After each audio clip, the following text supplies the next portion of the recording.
Assalamualaikum, saya Andri Gunawan Siap, kelas 11 di PES 2. Saya akan menjelaskan faktor-faktor yang mempengaruhi permintaan uang. Permintaan jumlah uang yang beredar di masyarakat selalu berubah-ubah dalam suatu periode. Hal tersebut karena uang dibutuhkan oleh semua orang untuk mencapai berbagai maksud dan tujuannya. Seperti yang diuraikan sebelumnya, uang dapat dijadikan sebagai penyimpan kekayaan, pembayaran utang, dan berbagai pengeluaran, menjalankan sistem atau berjaga-jaga.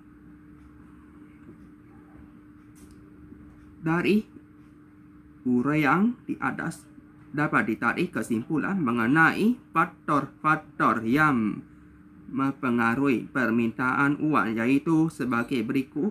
1. Besar kecilnya belanja negara yang berkaitan dengan pendapatan nasional. 2. Cepat atau lambatnya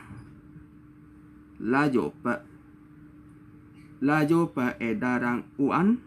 Kecepatan peredaran uang dipengaruhi oleh faktor berikut. A. Kebiasaan pembayaran konsumen, apakah tunai atau angsuran, sebab ini akan berpengaruh terhadap jumlah uang yang diminta pada saat ini atau saat yang akan datang. 2. B. Frekuensi pembayaran pendapatan. C. Praktik bank. Hal ini berkaitan dengan keluar masuknya uang melalui bank. D. Keadaan psikologi masyarakat dalam menggunakan uangnya. C. Motif masyarakat memiliki uang. Motif masyarakat memiliki uang tunai terdiri dari 3 motif, yaitu motif transaksi, motif berjaga-jaga, dan motif spekulasi.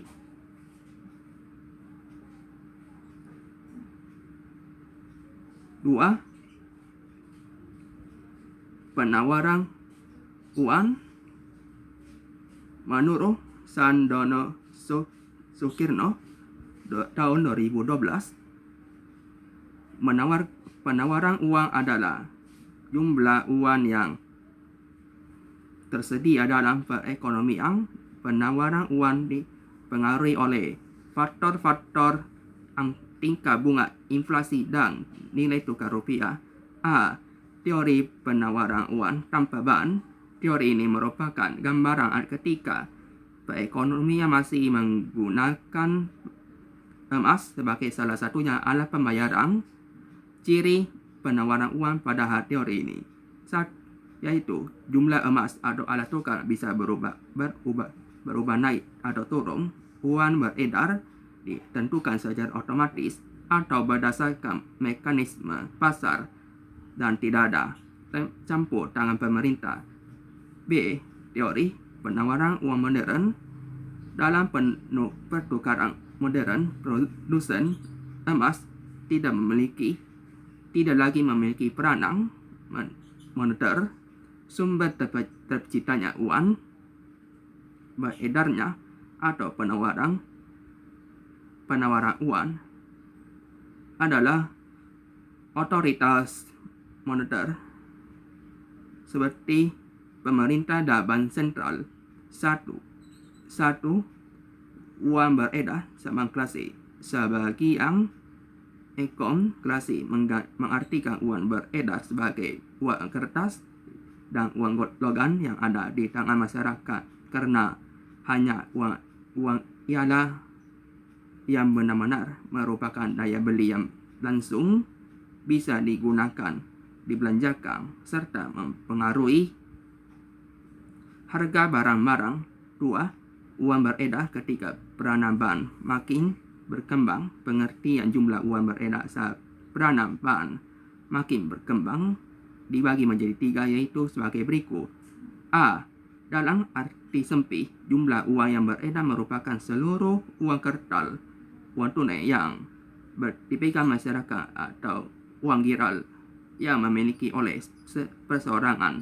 Pada bank umum, uang giral dalam pengertian ini hanya uang giral yang dapat dipergunakan untuk transaksi secara langsung oleh pemiliknya, sehingga uang giral yang disimpan dalam lemari besi bank dan bank sentral atau milik bank yang ada di bank lain tidak termasuk sebagai uang giral dalam pengertian sempit ini.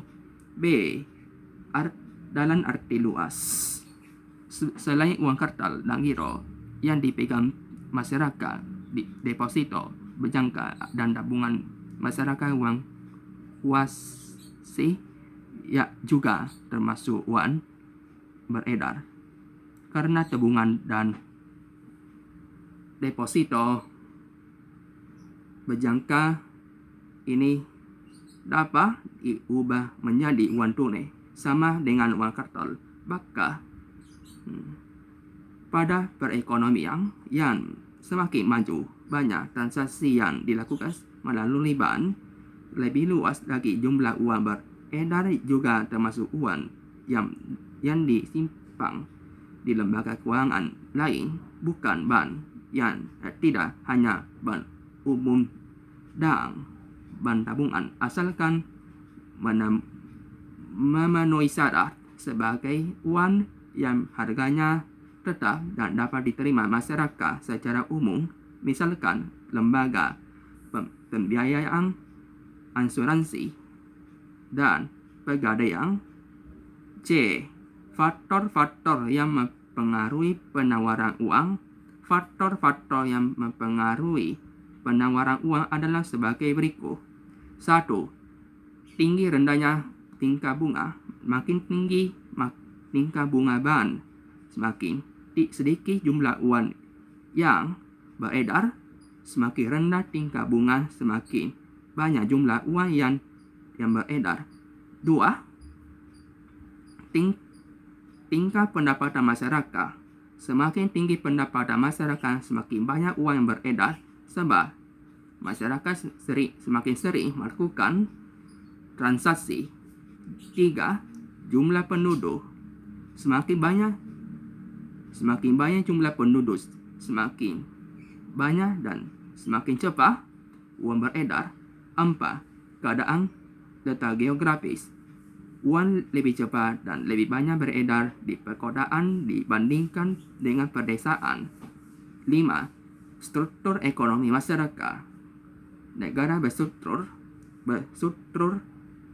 ekonomi industri, peredaran uangnya lebih banyak dan lebih cepat dibandingkan dengan negara yang struktur ekonominya agraris.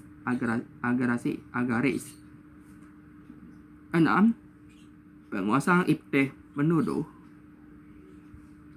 Negara yang menerapkan teknologi tinggi biasanya peredaran uang lebih cepat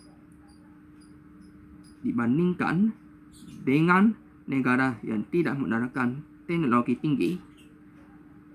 Sekian. Wassalamualaikum warahmatullahi wabarakatuh.